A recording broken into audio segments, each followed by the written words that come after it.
Hello everyone, मैले तपाईँहरूको निम्ति एउटा इन्फर्मेटिभ भिडियो बनाउँदैछु जुन चाहिँ कुनै पनि फाइल्स या फोटोज भिडियोज होइन म्युजिकहरू तपाईँले एउटा म्याकबुकदेखि अर्को विन्डोजमा होइन अनि र विन्डोजबाट यता एन्ड्रोइड या आइफोनमा यसरी चाहिँ ट्रान्सफर गर्न सक्नुहुनेछ इन्टरनेटको मार्फत।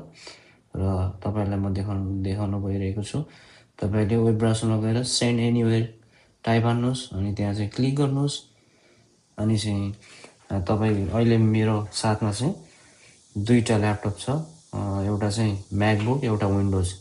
अनि चाहिँ यहाँ मैले रिसिभ गर्नेछु यो विन्डोजमा एसएस ल्यापटपमा है।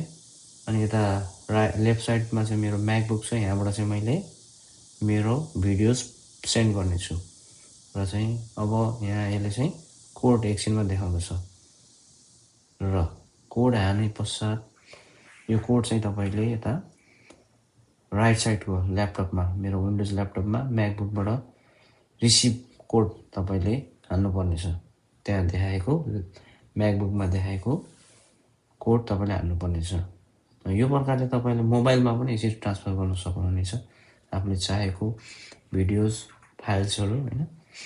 अनि यसरी अब म कोड हाल्दैछु र अनि मैले ओके लेखेँ, ओके क्लिक गरेँ।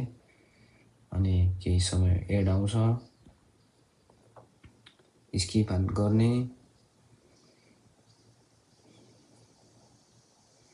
त्यस पश्चात चाहेको भिडियोहरू यसरी आउँदैछ अनि सेभ गर्ने।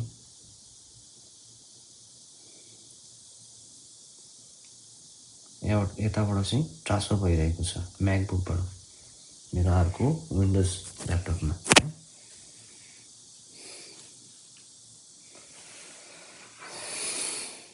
यता पनि देखाइरहेको छ ट्रान्सफर भएको पर्सेन्टेजहरू होइन, कति पर्सेन्ट भयो भनेर।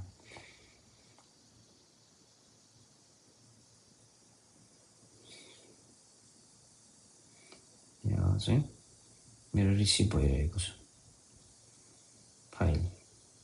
ओके कम्प्लिट भनेको छ है।